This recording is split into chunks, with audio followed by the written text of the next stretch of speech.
Hello everyone, welcome to Current Affairs MCQs program. Let's begin with previous day's practice question. Question was, consider the following statements regarding bio-bitumen. 1. It is derived from petroleum refining processes similar to traditional bitumen. 2. It can be used as a modifier to improve the properties of traditional bitumen. 3. It can be used as a regenerator to restore the elasticity and functionality of aged asphalt pavements. Which of the statements given above is or are correct? 1 only, 2 only, 1 and 2 only, or 2 and 3 only? The correct answer is option D, 2 and 3 only.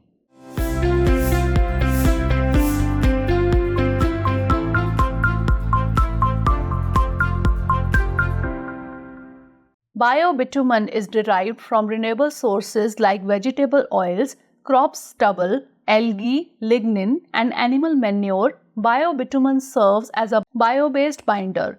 Traditional bitumen comes from crude oil distillation, while bio-bitumen can be sourced from various renewable materials. Hence, statement 1 is not correct. Properties and uses. Bitumen is known for its waterproofing and adhesive properties, commonly used in road construction and building waterproofing. Bio-bitumen applications.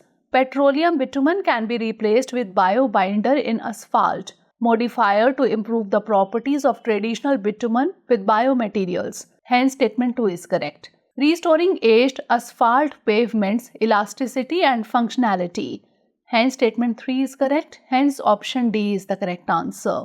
Now, let's begin today's episode. First question is, consider the following statements regarding Digital India. 1. It was launched by the Ministry of Information and Broadcasting to transform India into a digitally empowered society.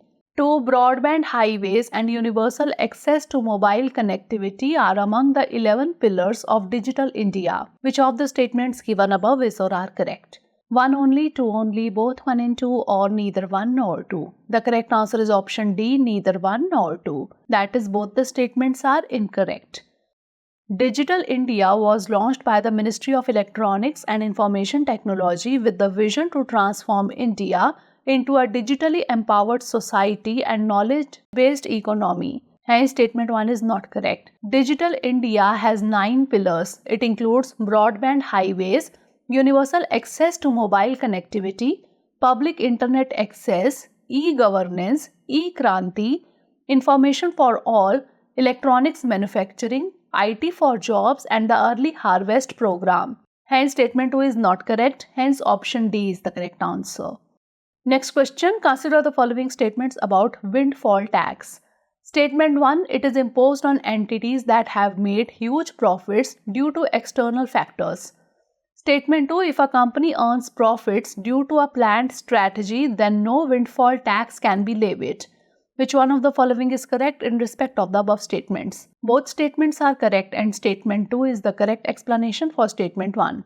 Both statements are correct and statement 2 is not the correct explanation for statement 1. Statement 1 is correct but statement 2 is incorrect, or statement 1 is incorrect but statement 2 is correct. The correct answer is option B. Both statements 1 and 2 are correct and statement 2 is not the correct explanation for statement 1.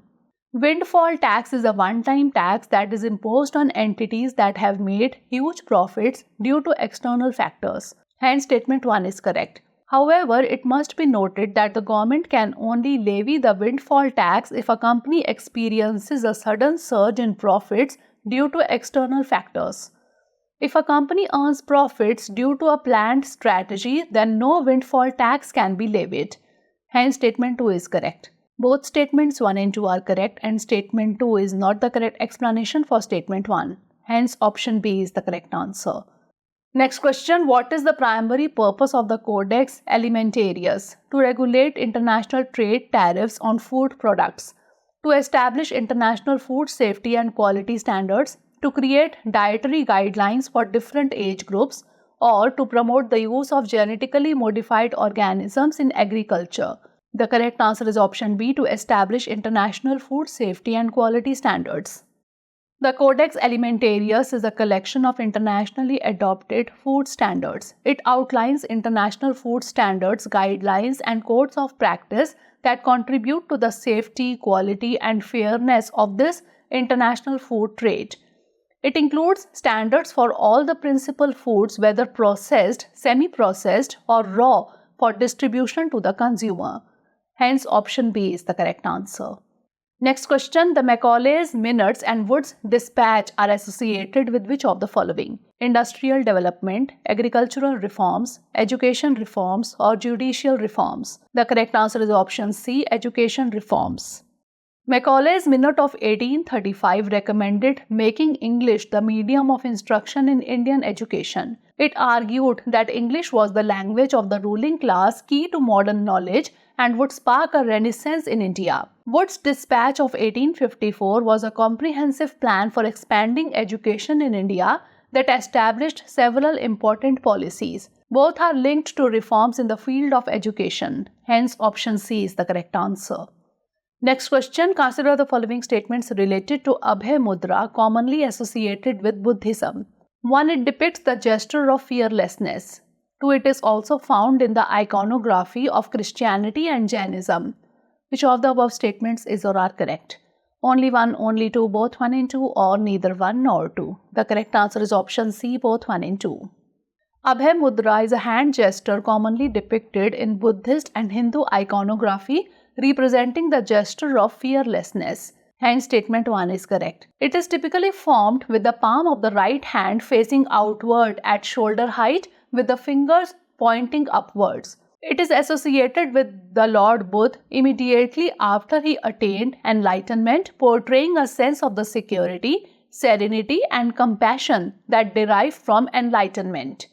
The Abhay Mudra is also found in the iconography of other religious traditions including Christianity and Jainism. Hence, statement 2 is correct. Hence, option C is the correct answer. Next question, consider the following statements about India's logistics agreement with various countries. 1. LEMOA, that is Logistics Exchange Memorandum of Agreement, allows India to access US military bases for repair and resupply. 2. India has a Mutual Logistics Support Agreement or MLSA with both France and Japan. Which of the statements given above is or are not correct? Only 1, only 2, both 1 and 2, or neither 1 nor 2. The correct answer is option B, only 2. That is, only statement 1 is correct. Logistics Exchange Memorandum of Agreement or LEMOA is a reciprocal agreement allowing both India and the US to use each other's military facilities for repair and resupply. Hence, statement 1 is correct. India has a Mutual Logistics Support Agreement with Australia, not France or Japan. They have separate agreements for logistical support. Hence, statement 2 is not correct. Hence, option B is the correct answer. Next question, what is the primary purpose of the proposed Digital Payments Intelligence Platform? Enhance security and mitigate fraud risk in digital payments, allow automatic balance replenishment for FASTag only, provide banks with more flexibility in setting interest rates, or increase the threshold for bulk deposits in banks. The correct answer is option A, enhance security and mitigate fraud risk in digital payments. The Reserve Bank of India is considering the establishment of a digital payments intelligence platform to use advanced technologies to reduce payment fraud risk. Domestic payment frauds have increased by 70.64% to Rs 2,604 crore in the 6 months ending March 2024, with cases rising to 15.51 lakh from 11.5 lakh. The primary purpose of the proposed Digital Payments Intelligence Platform, as per the RBI's proposal, is to enhance security and mitigate fraud risk in digital payments. This platform will harness advanced technologies to achieve this goal. Hence, option A is the correct answer. Next question, consider the following statements regarding the United Nations Global Principles for Information Integrity. 1. These principles emphasize the need for media independence and diversity to support quality journalism. 2. Hate speech is categorized under disinformation according to these principles. Which of the above statements is or are correct? 1 only, 2 only, both 1 and 2, or neither 1 nor 2. The correct answer is option A, 1 only. The United Nations Global Principles for Information Integrity aim to create a more humane information ecosystem. The 5 principles are societal trust and resilience, building trust and resilience to counteract misinformation and hate speech, independent, free and pluralistic media, ensuring media independence, freedom, and diversity to support quality journalism and diverse viewpoints. Hence, statement 1 is correct. Healthy incentives, creating incentives that promote truthful content while discouraging harmful misinformation. Transparency and research. Enhancing transparency and supporting research to understand and mitigate the impact of misinformation. Public empowerment. Empowering the public to critically assess information, protect their rights, and participate responsibly in the information ecosystem. Challenges associated with the humane information ecosystem. Digital platforms and AI technologies accelerate the dissemination of misinformation and hate speech, causing widespread harm. Misinformation. False or inaccurate information shared unintentionally. Disinformation. Intentionally false or misleading information spread to deceive others. And hate speech. Offensive discourse targeting individuals or groups based on inherent characteristics, potentially inciting hatred or violence. Hence, statement 2 is not correct. Hence, option A is the correct answer. Next question. The ancient Nalanda University was a renowned center of learning that drew students from across Asia. Which academic subjects were most likely taught at this renowned institution? 1. Veds and Upanishads. 2. Logic and philosophy. 3. Medicine and astronomy. 4. Military strategy and warfare. Choose the correct option using the codes given below. 1 and 3 only, 2 and 4 only, 1, 2 and 3 only, or all of the above. The correct answer is option C, 1, 2 and 3 only. Nalanda was a prestigious center for Buddhist studies with a diverse curriculum that may have included Hindu texts like Veds and Upanishads, along with disciplines such as logic, philosophy, medicine, and astronomy. Military strategy was not a key area of focus at Nalanda, which was primarily an academic institution. Now let's discuss about Nalanda University. Kumar Gupta, an emperor of the Gupta dynasty, established Nalanda University in 427 CE in Bihar during the early 5th century. The university thrived for 600 years until the 12th century. It is considered the world's first residential university. Nalanda has a massive library called Dharma Gunj or Mountain of Truth, which reportedly housed a staggering 9 million books, including sacred manuscripts stored in a 9-story building known as Ratnodhadi. Hence, option C is the correct answer. Last question. Regarding the Bonn Climate Change Conference 2024, consider the following statements. 1. The conference primarily focused on new quantified goals for climate finance post-2025. 2. A key point of contention for developing countries was the insufficient increase in the new collective quantified goal. Which of the above statements is or are correct? 1 only, 2 only, both 1 and 2, or none of the above? The correct answer is option C, both 1 and 2. The Bonn Climate Conference 2024 in Germany was held recently and primarily focused on new quantified goals for climate finance post-2025. Hence, statement 1 is correct. A key point of contention for developing countries was an insufficient increase in the new collective quantified goal. Hence, statement 2 is correct. NCQG is a new annual financial target proposed in COP21 in 2015 to set a post-2025 climate finance goal that developed countries must meet from 2025 onward to provide climate finance to developing countries. Bonn Climate Conference 2024 laid the groundwork for discussions leading up to the next conference of the parties, that is COP29 summit, to be held in Baku, Azerbaijan in November 2024. Hence, option C is the correct answer.